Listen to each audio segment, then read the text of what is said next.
Red Riding Hood by Brothers Grimm. There was once a sweet little maiden, who was loved by all who knew her, but she was especially dear to her grandmother, who did not know how to make enough of the child. Once she gave her a little red velvet cloak. It was so becoming, and she liked it so much that she would never wear anything else. And so she got the name of Red Riding Hood. One day her mother said to her, "Come here, Red Riding Hood. Take this cake and a bottle of wine to grandmother. She is weak and ill, and they will do her good. Go quickly before it gets hot, and don't loiter by the way, or run, or you will fall down and break the bottle, and there would be no wine for grandmother. When you get there, don't forget to say good morning prettily, without staring about you." "I will do just as you tell me," Red Riding Hood promised her mother. Her grandmother lived away in the woods, a good half-hour from the village. When she got to the wood, she met a wolf, but Red Riding Hood did not know what a wicked animal he was, so she was not a bit afraid of him. "Good morning, Red Riding Hood," he said. "Good morning, Wolf." She answered. "Whither away so early, Red Riding Hood? "To grandmother's. What have you got in your basket?" Cake and wine. We baked yesterday, so I'm taking a cake to Granny. She wants something to make her well." "Where does your grandmother live, Red Riding Hood?" "A good quarter of an hour further into the wood. Her house stands under 3 big oak trees, near a hedge of nut trees, which you must know," said Red Riding Hood. The wolf thought, "This tender little creature will be a plump morsel. She will be nicer than the old woman. I must be cunning and snap them both up." He walked along with Red Riding Hood for a while. Then he said, "Look at the pretty flowers, Red Riding Hood. Why don't you look about you? I don't believe you even hear the birds sing. You are just as solemn as if you were going to school. Everything else is so cheerful out here in the woods." Red Riding Hood raised her eyes, and when she saw the sunlight dancing through the trees and all the bright flowers, she thought, "I'm sure Granny would be pleased if I took her a bunch of fresh flowers.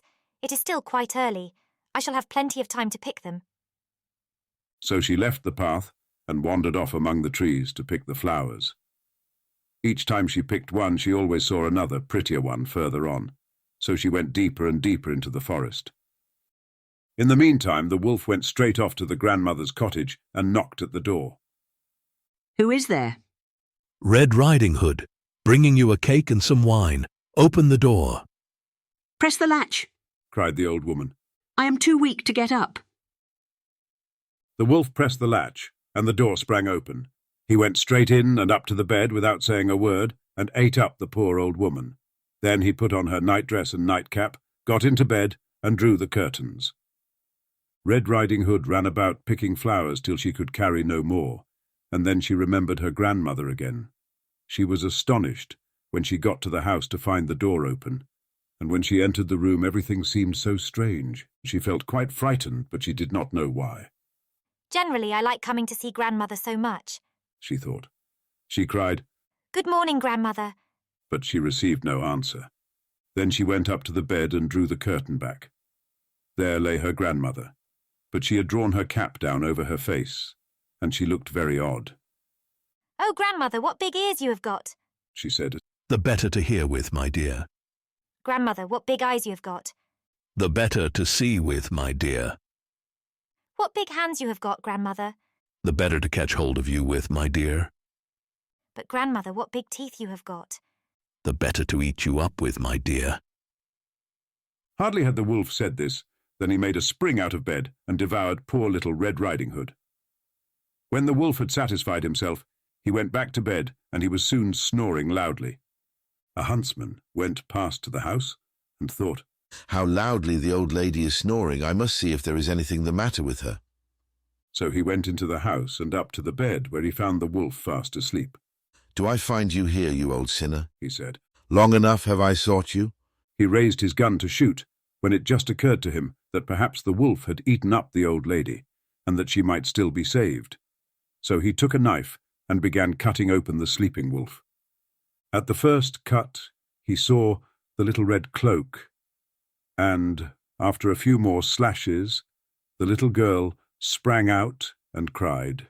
"Oh, how frightened I was. It was so dark inside the wolf." Next, the old grandmother came out, alive but hardly able to breathe. Red Riding Hood brought some big stones with which they filled the wolf, so that when he woke and tried to spring away, they dragged him back, and he fell down dead. They were all quite happy now. The huntsman skinned the wolf and took the skin home. The grandmother ate the cake and drank the wine which Red Riding Hood had brought, and she soon felt quite strong. Red Riding Hood thought, I will never again wander off into the forest as long as I live, if my mother forbids it.